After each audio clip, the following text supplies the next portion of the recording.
अस्सलाम वालेकुम और वेलकम बैक टू अशरसना व्लॉग्स। क्या चल रहा है भाई? चल ये रहा है कि अलग अलग इंस्टाग्राम की स्टोरीज डाल रही हूँ क्योंकि लोगों को बहुत अच्छा लगता है ना इंटरेक्ट करना। तो चलो हमने कहा कि थोड़ा उसमें आजकल ज़्यादा बिजी हुए हुए थे, हाँ। बिजी भी एक्टिव भी हम्म। हुए थे क्योंकि यूट्यूब ब्लॉग्स का कुछ टाइम नहीं मिल पा रहा है एडिटिंग करने हाँ का। यार, थोड़ा बिजी तो चल रहे हैं अगर आजकल। आप लोगों ने इंस्टाग्राम पे हमें फॉलो नहीं किया है और आप लोगों को अपडेट्स भी चाहिए और आप लोग सोचते हो कि यूट्यूब की इतनी वीडियोस हमारी क्यों नहीं आ रही है, तो अपडेट्स के लिए आप लोग इंस्टाग्राम पे फॉलो करें, वहाँ पे हम रेगुलर स्टोरीज डालते हैं। अपडेट से मुराद आया मतलब याद आया, अपडेट से मुराद याद आया एक चीज, वो ये कि आजकल जो है वो ऑस्ट्रेलिया के अंदर अगर बात की जाए तो लेबर शॉर्टेज, स्किल शॉर्टेज, ये मतलब बहुत इस वक्त जो है ना, ये टॉपिक बहुत उरूज के ऊपर है। और साथ ही में जो है वो तमाम स्टेट गवर्नमेंट्स जो होती हैं, उन्होंने अपनी जो है वो एक स्किल शॉर्टेज कह लो या फिर ऑक्यूपेशन लिस्ट कह लो, या इस तरह की जो चीजें होती हैं तो वो इशू की है। साउथ ऑस्ट्रेलिया ने, क्वींसलैंड ने, वेस्टर्न ऑस्ट्रेलिया ने, ब्रिस्बेन ने, क्यूएलडी ने और न्यू साउथ वेल्स ने। तो आज हम लोग जो है वो बात करने वाले हैं दो चीजों के बारे में कि स्किल शॉर्टेज और वर्कर शॉर्टेज, मतलब लेबर शॉर्टेज क्या चीज होती है, वो, और नॉर्मली हम जैसे लोगों को, टेम्पररी माइग्रेंट्स को किस तरह इफेक्ट करती है। और दूसरी बात ये कि स्पेशली जो हम लोग न्यू साउथ वेल्स की स्टेट में रहते हैं, तो जो इनकी न्यू ऑक्यूपेशन लिस्ट आई है वो किस तरह से यहाँ के जो टेम्पररी माइग्रेंट्स हैं, जैसे कि हम इंटरनेशनल स्टूडेंट्स हैं, वर्किंग वीजा वाले हैं जो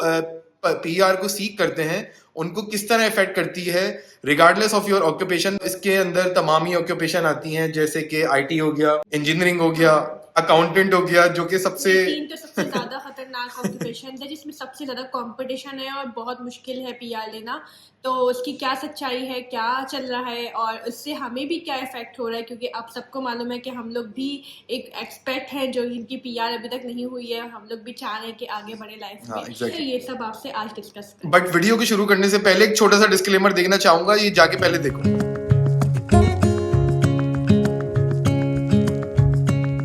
आजकल जो है वो बड़ा हंगामा मचा हुआ है, मतलब पूरी दुनिया में मीडिया एक स्टंट चल रहा है बहुत जबरदस्त। पाकिस्तान से भी हमें काफी लोगों के फोन आ रहे हैं, मतलब दोस्तों के, रिश्तेदारों के और बहुत से ऐसे एलीट क्लास लोगों के जो ऑलरेडी मतलब अपनी अपनी जो है वो वर्किंग इसमें फील्ड में काम कर रहे हैं और बहुत अरसे से काम कर रहे हैं, और वो ये पूछ रहे हैं कि भाई ऑस्ट्रेलिया में इस वक्त हजारों लाखों करोड़ों लोगों की कमी है, तो मतलब ये हम लोग कैसे आ सकते हैं, हम लोग कैसे फायदा उठा सकते हैं। तो मैं आपको दो चीजें यहाँ पे एक चीज मतलब क्लियर कर दूं कि वो इस तरह फायदा उठा सकते हैं कि मतलब बहुत सारे पीआर पाथवे होते हैं या फिर टेम्पररी पाथवे होते हैं, वो आप जो है वो एक प्रॉपर माइग्रेशन एजेंट जो रजिस्टर्ड होता है वहां जाके आप चेक कर सकते हैं। वैसे जो दो चीजें हैं यहाँ पे, एक होती है स्किल शॉर्टेज और एक होती है लेबर शॉर्टेज। अब ऑस्ट्रेलिया में जिस चीज की कमी है वो है लेबर शॉर्टेज। जैसे कि मैं आपको छोटी सी एक मिसाल दे देता हूँ, पिछले दिनों जो है वो ट्रेन की स्ट्राइक चल रही थी, सिडनी ट्रेन की, स्पेशली अगर न्यू साउथ वेल्स की बात करें तो वो अभी इस वक्त भी मसला पूरी तरीके से क्लियर नहीं हुआ है। साथ ही में बस ड्राइवर की भी जो है वो उसके बाद ट्रांसपोर्टेशन की हड़तालें शुरू हो गई यहाँ पे। उसके बाद साथ ही में जो है वो नर्सेज जो होती हैं वो ऑलरेडी अपने जो उनके वर्किंग आवर्स होते हैं उससे डबल ट्रिपल जो है वो एक्सीड करके चल रही थी। ये मैं नहीं कह रहा, ये न्यूज मतलब मीडिया, ऑस्ट्रेलिया का मीडिया जो है वो चीख चीख के कहता है। जब ये चीजें थोड़ी बहुत कवर अप शुरू हुई तो उसके बाद जो है वो चाइल्ड केयर जो है वो बोरान आ गया, मतलब वहां की भी पे कंडीशन सही नहीं है। एजिड केयर में तो जो पिछली गवर्नमेंट ने भंडे मारे हैं वो इस गवर्नमेंट ने जो है वो अब उसको बेचारी जो है वो करने में सही लगी हुई है। ये जो छोटी चीजें होती हैं जैसे बस ड्राइवर हो गया, ट्रेन ड्राइवर हो गया, कोई ट्रेन की जो है वो टिकट चेक करते हैं, कंस्ट्रक्शन लेबरर हो गई, हॉस्पिटैलिटी स्टाफ हो गया, वेटर हो गए, कुक हो गए, शेफ्स हो गए, तो ये जो चीजें होती हैं ये आपकी स्किल शॉर्टेज में भी आती हैं और ये चीजें आपकी लेबर शॉर्टेज में भी आती हैं, क्योंकि पेंडेमिक के बाद इनकी लेबर शॉर्टेज बहुत हो गई। मगर अगर आप इनकी एक्सपीरियंस की बात करें तो ये स्किल शॉर्टेज नहीं है, क्योंकि इस बेस के ऊपर आपको बस ड्राइवर में कोई पीआर नहीं है, ट्रेन ड्राइवर में कोई पीआर नहीं है, वेटिंग स्टाफ हो गया आपकी, उसमें कोई पीआर नहीं है, तो वो चीजें लेबर शॉर्टेज में आती हैं, स्किल शॉर्टेज में नहीं आती। स्किल शॉर्टेज में ऑस्ट्रेलिया क्या कहता है कि भाई आपकी जो है वो डिग्री, आप अगर अकाउंटेंट हो, जो कि मतलब सबसे फुद्दू ऑस्ट्रेलिया में इस वक्त, अगर अकाउंटेंट ले रहे हो तो भाई मत लेना। तो अगर आप अकाउंटेंट हो तो आपको जो है वो आईपीए या सीपीए वगैरह से जो है वो ऑस्ट्रेलिया से हो या दुनिया में किसी भी मुल्क से हो, और आपके पास थोड़ा सा वर्क एक्सपीरियंस होना चाहिए और आपके पास आइट्स लाजमी होना चाहिए या पीटीई वगैरह जो भी चीजें होती हैं, और आप एक डेजिग्नेटेड इदारा जैसे होता है, जैसे अगर आप आईटी के बंदे हो तो आपको ऑस्ट्रेलियन कंप्यूटर सोसाइटी जो होती है वहां से अपनी डिग्री को एक्सेस करवाना पड़ता है। ये तमाम चीजें आप पूरी करके ही एक स्किल्ड लेबर में स्किल्ड कैंडिडेट बनते हो, और आप आगे जो है वो जो पीआर पाथवे होते हैं या फिर जो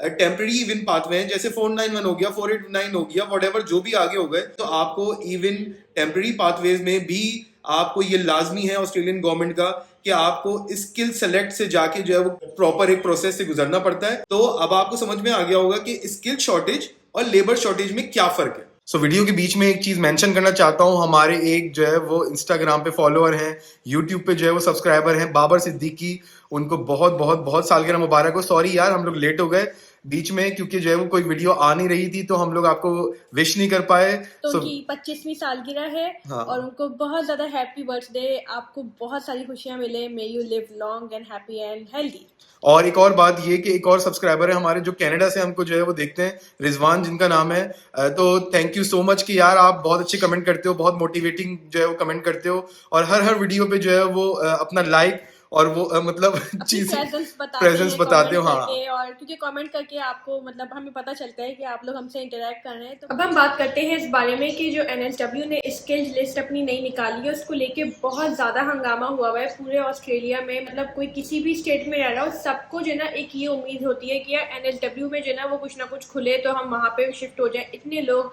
विक्टोरिया से, कितने सारे अलग अलग स्टेट से NSW मूव हुए थे लास्ट ईयर, जिनको हम जानते हैं। इवन जो NSW के अपने ग्रेजुएट्स हैं वो भी NSW रीजनल में मूव हुए। जो NSW की अब नई स्किल्स लिस्ट आई है, यानी कि जो स्टेट ऑक्यूपेशन लिस्ट होती है, जिसमें स्टेट बताती है कि उनको किन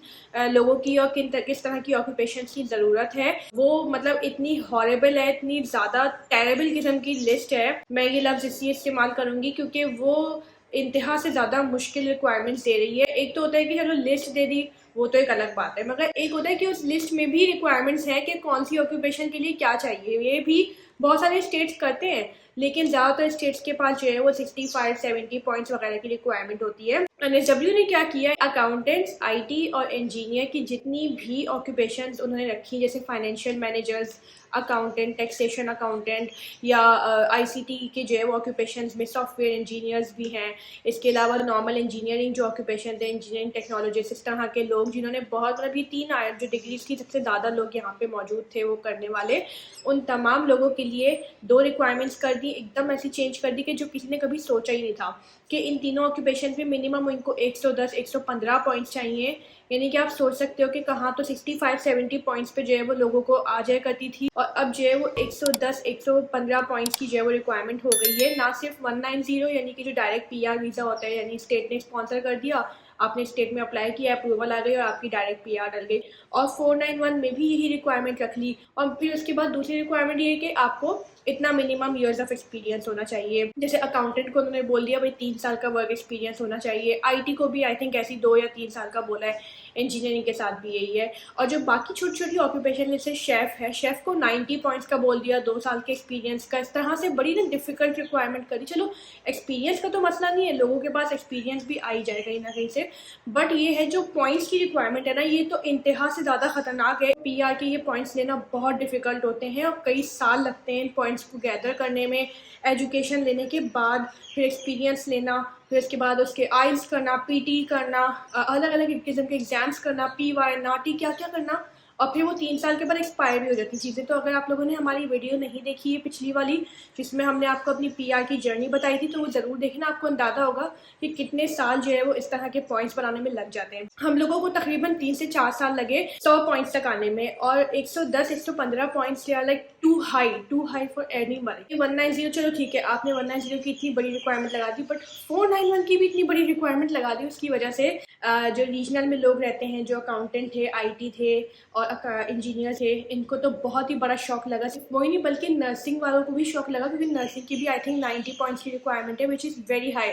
189 नर्सिंग को आ जाता है 65-70 पॉइंट्स पे, और NSW ने लगा दी उसके ऊपर कि नहीं, आपको जो है वो 90 पॉइंट्स चाहिए। So they are very high points, उसको मतलब क्लोज टू इम्पॉसिबल पॉइंट्स। अब चक्कर ये भी है कि NSW एक और बात भी बोलता है, पॉइंट टू बी नोटेड जिसको हम कहेंगे, वो ये कि बहुत सारे लोग जो NSW में आना चाहते हैं, नए लोग जो बाहर से बैठ के आना चाहते हैं या फिर किसी और स्टेट से यहाँ मूव करना चाहते हैं, वो जो है ना हज़ारों दफ़ा कंसिडर करें कि वो NSW PR के लिए आए ना आए, क्योंकि NSW खुद बोलता है ये बात कि अगर आपको जो है वो यहाँ पे आने, तो उससे पहले आप माइग्रेशन पाथवेज बाकी भी एक्सप्लोर कर लें। यानी कि जितने भी ऑस्ट्रेलिया में और माइग्रेशन पाथवेज हैं, किसी और स्टेट के भी हैं या किसी और तरह का 491 है किसी और स्टेट का, वॉट एवर जो भी है, आप वो भी कंसिडर कर लो। आप एम्प्लॉय स्पॉन्सरशिप भी देख लो, फिर आप कहीं जाके जो है वो NSW के बारे में सोचना। तो बेसिकली NSW एनएसडब्ल्यू भी मुझे लगता है कि इतना इंकरेज नहीं कर रहा है कि माइग्रेंट्स यहाँ पे आएँ और आके काम करें। पता नहीं इनको ज़रूरत है या नहीं, हालांकि रोते तो रहते हैं हर वक्त की ज़रूरत है, मगर अगर इतनी ज़रूरत है तो इतनी मुश्किल रिक्वायरमेंट आखिर क्यों रखी है, ये समझ से बाहर है। वर्कर्स की ज़रूरत है, वर्कर्स को पीआर मिलनी चाहिए, ना कि इतनी हाई स्किल्स जो है वो असेसमेंट और इतना हाईली स्किल लोगों को जो है वो बुलाने, जो मतलब क्लोज टू इम्पॉसिबल है। और इसके अलावा एनएसडब्ल्यू ये भी बोलता है कि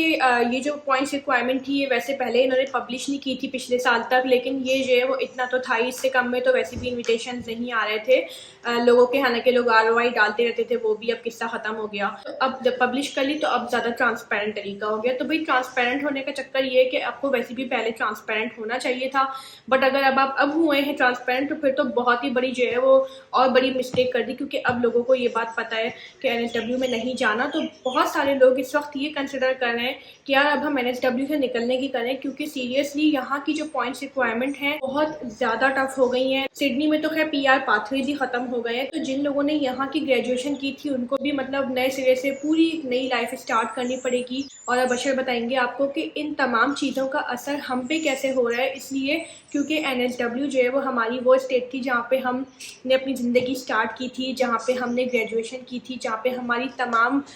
5-6 साल की स्ट्रगल जो चली हमारी वीडियो में हमने बताई थी, वो तमाम हमने एनएसडब्ल्यू में सिडनी में रहते हुए की। अब ऑस्ट्रेलिया में चक्कर ये है कि आप मतलब एक स्टेट में अगर बहुत ज्यादा टाइम गुजार चुके होते हैं तो दूसरी स्टेट ये कहती है कि आपका जो है ना अब यहाँ पे कमिटमेंट शो नहीं होता। और वो इस तरह के, मेरा अपना पर्सनल एक्सपीरियंस नहीं रहा अभी तक ऐसा, बट मेरे जो दोस्त हैं उनका अपना बहुत ही करीबी मतलब पर्सनल एक्सपीरियंस ऐसा रहा है तस्मानिया के अंदर, एडिलेड के अंदर और दूसरी स्टेट्स के अंदर, कि जब वो वहां पे गए तो उन्होंने ये कहा कि मतलब डिप्लोमे वगैरह पे ले गए वो, या फिर 1 साल की जो है वो मास्टर जो भी गए तो करने के लिए, तो उन्होंने ये कहा कि नहीं यार अब तो ये मतलब आपने जो डिप्लोमे किए हैं मतलब इसकी कोई वर्थ नहीं है, आपका कमिटमेंट शो नहीं होता, क्योंकि आप एनएसडब्ल्यू स्टेट के अंदर ऑलरेडी 5 से 6 साल ऑलरेडी गुजार के आ चुके। तो अब मतलब समझ में नहीं आता कि कमिटमेंट ऑस्ट्रेलिया के साथ होना चाहिए या किसी स्टेट के साथ होना चाहिए, या फिर मतलब किस तरह का कमिटमेंट आपको और ऑलरेडी शो करना है, किस तरह का कमिटमेंट और आप मांगते हैं, हमसे एक्सपेक्ट करते हैं। दूसरी बात ये कि एनएसडब्ल्यू ऐसी स्टेट है वाहिद जहां पे कोई ग्रेजुएट स्ट्रीम नहीं है। मतलब आप अगर एनएसडब्ल्यू से ग्रेजुएट डिग्री किसी भी तरह की करके निकलते हैं तो आप लोग, अगर कोई एनएसडब्ल्यू गवर्नमेंट से भी देख रहा हो तो आपके पास अगर कोई ऐसी स्ट्रीम हो तो जो है वो प्लीज हमें जरूर बताइएगा। वैसे अभी तक कोई किसी तरह की स्ट्रीम नहीं है, बल्कि अगर आप एज कम्पेयर टू अगर कंपेयर करें आप साउथ ऑस्ट्रेलिया से, तो उनके पास अपने ही जो ग्रेजुएशन की वहां से करके निकलते हैं डिग्रीज, बैचलर और मास्टर की मैं बात कर रहा हूँ, उनके पास अपने ही पाथवे हैं जो मतलब उसको कंसिडर करते हैं। वो लोग जो वहां से ग्रेजुएट करके निकलते हैं लड़के लड़कियां, वो आपको कंसीडर इसलिए करते हैं कि आपने एक तो वहां पे अपना टाइम लगाया, कमिटमेंट शो की, और आपने वर्क एक्सपीरियंस भी छोटा मोटा किया होगा। तो वो ऐसी चीजें होती है कि उसमें किसी पाथवे में तो आपको वर्क एक्सपीरियंस भी जो है वो वेव कर देते हैं और आपको जो है वो वहां पे ज्यादा मतलब कंसिडर करते हैं नॉमिनेशन देने के लिए, इन्विटेशन देने के लिए, एज कम्पेयर टू नॉर्मल बंदा जो एनएसडब्ल्यू से, मेलबर्न विक्टोरिया से, QLD से किया होगा। और यही इसी तरह के पाथवे जो है वो डेफिनेटली वेस्टर्न ऑस्ट्रेलिया के अंदर भी हैं और एंटी वगैरह के अंदर भी अगर देखें छोटी मोटी चीजें हैं निकलती हैं, जो लोग वहां से ग्रेजुएट करके निकलते हैं। हम लोगों को समझ में नहीं आता कि मतलब ऑलरेडी इतना जो है वो कमिटमेंट शो करने के बाद, इतना टाइम लगाने के बाद एनएसडब्ल्यू से आई थिंक कि जो है वो निकलने का वक्त आ गया, जबकि यहाँ पे जो है वो इतना ज्यादा शोर हो रहा है कि लेबर की शॉर्टेज है, वर्कर की शॉर्टेज है, ये शॉर्टेज है, वो शॉर्टेज है। तो यार एक दफा का ऐसा कोई पाथवे निकाल के, जैसे कनाडा ने किया, जैसे न्यूजीलैंड ने किया, तो जितने भी लोग हैं ऑलरेडी, ये इस वाली गवर्नमेंट ने बताया कि ऑलरेडी इस वक्त जो मतलब वर्किंग वीजा वाले हैं, पेरेंट वीजा वाले हैं, तमाम लोगों को मिला मिलू के जो है वो ऑलमोस्ट 1 मिलियन लोग जो है वो ऑस्ट्रेलिया में मौजूद हैं जो ब्रिजिंग वीजास पे रह रहे हैं। अभी इनको जो है वो ज्यादा मतलब पता नहीं किस तरह जो है वो प्रोसेस वीजे इनके किस तरह प्रोसेस करेंगे, लेबर शॉर्टेज को लेके, वर्कर शॉर्टेज को लेके, क्योंकि याद रखो अगर आप लोग ऑफ शोर से देख रहे हो तो लेबर शॉर्टेज और स्किल शॉर्टेज बहुत डिफरेंट चीजें होती है, जैसे मैंने आपको शुरू में बताया वीडियो। आगे देखते हैं कि मतलब ये गवर्नमेंट, इसका पास्ट जो रिकॉर्ड है मतलब 10-12 साल पुराना जो है वो तो बेहतर रहा है इस मामले में, बट अभी तक इन्होंने कोई भी ऐसी स्ट्रीम अनाउंस नहीं की है जो मतलब TR टू PR पाथवे हो। TR की तो हजारों चीजें आई रही हैं कि जो है वो, जैसे कि इस वाली गवर्नमेंट ने पिछली जो समिट हुई मतलब स्किल शॉर्टेज को और लेबर शॉर्टेज को लेके, जॉब समिट जो हुई थी, तो उन्होंने कहा है कि जो बैचलर करके निकलेगा 3 या 4 ऑक्यूपेशंस में, जैसे कि IT हो गई, इंजीनियरिंग हो गई, हेल्थ केयर हो गया, एजुकेशन में, तो जैसे टीचिंग वगैरह हो गई, तो इसमें अगर कोई चीजें मतलब डिग्री कोई करता है बैचलर, तो उसको 4 साल तक की जो है वो टीआर मिलेगी। और अगर आप लोग मास्टर्स करते हैं इन 4 ऑक्यूपेशन में, तो आपको 5 साल तक की टीआर मिलेगी, regardless of your city, your state. तो अब जो लोग बेचारे इस चीज को लेके वहां गए थे रीजनल एरियाज में, मतलब वो और यहाँ वाले जो नए लोग आएंगे वो सब बराबर हो। तो ये जो इंसेंटिव पिछली वाली गवर्नमेंट ने दिया था रीजनल एरिया जाने का, वो तो बेकार हो गई वो चीज, क्योंकि अब जो लोग सिडनी और मेलबर्न में भी ये बैचलर और मास्टर्स करेंगे, उनको भी इसी तरह की टीआर 4 से 5 साल तक की मिलेगी। तो अब ऑस्ट्रेलिया की मतलब पॉलिसीज का कुछ पता नहीं चलता कि 3-3 महीने में, 6-6 महीने में किस तरह की चेंजेस आती हैं। तो बहुत सारे लोग हमसे ये भी पूछते रहते हैं, इतने मैसेजेस आते हैं आप लोगों के, और आप लोग के बहुत ही जेन्युइन किस्म के भी जो है वो इस तरह के कमेंट्स आते हैं कि हम लोग कौन सा ऐसा कोर्स है जिसमें पीआर हो जाए, जो पीआर जो है ना वो लीड करे, जो वो वाला कोर्स बताएं। तो देखें यहाँ पे जो है ना ऑस्ट्रेलिया में रहते हुए जो हमारा एक्सपीरियंस रहा है, और हमारे जैसे बहुत सारे लोगों का भी 6-7-8 साल हो चुके हैं, हम आपको ये 110% बता सकते हैं कि कोई भी कोर्स आपको लिटरली पीआर गारंटी नहीं करेगा। I am telling you right now, because हम लोग भी जो है वो अकाउंटेंट को ही सोच के हम लोगों ने उसको चूज़ किया था 7 साल पहले, जब बैचलर डिग्री हमारी ख़त्म हुई थी। उस वक्त तक भी अकाउंटेंट के हालात अच्छे थे और पीआर होती थी। आज भी आप देखो अकाउंटेंट प्रायोरिटी, इवन पेंडेमिक में भी प्रायोरिटी लिस्ट में था, मगर कभी अकाउंटेंट्स को इन्विटेशन नहीं जाते थे पीआर के, बहुत कम जाते थे, लाइक ना होने के बराबर। दिखने में लगता है कि यार ये ऑक्यूपेशन ज़बरदस्त है, मगर इतनी जो है वो डिफ़िकल्ट हो गई है कि हम किसी भी कोर्स को आपको गारंटीड नहीं बता सकते। It just depends on your luck. At the end of the degree, at the end of the skills assessment, तमाम पॉइंट्स कलेक्ट करने के बाद आपकी ऑक्यूपेशन कितनी डिमांड में उस वक्त रहती है, और या ऑस्ट्रेलिया का जो है वो माइंड क्या चेंज होता है, क्या चेंज नहीं होता, या फिर आप किस स्टेट में रह रहे हो, इस पर भी डिपेंड करता है। आप ये देखो ना, इंटरव्यू ने हमारे साथ कितना बड़ा धोखा कर दिया, जबकि कब से हम यहाँ पे रह रहे हैं फिर भी वो काफ़ी नहीं था, मगर बाकी के स्टेट्स अभी भी लीनियंट है। अब कौन से स्टेट्स हैं जिनमें जाना चाहिए, ये तो भाई आपको खुद ही रिसर्च करके देखना पड़ेगा। सो अब जो न्यू साउथ वेल्स में रहने वाले लोग हैं, इंक्लूडिंग अस, चाहे वो रीजनल में रह रहे हो, किसी बड़े सिटीज में रह रहे हो, सिडनी वुलंगोंग वगैरह जैसे, गॉसफोर्ड, और ये इस तरह के न्यू कासिल बड़े बड़े शहर हैं मतलब न्यू साउथ वेल्स के, तो अब उनको देखना चाहिए, सोचना चाहिए, think about it, New South Wales इतना वर्थ इट है कि नहीं है। क्योंकि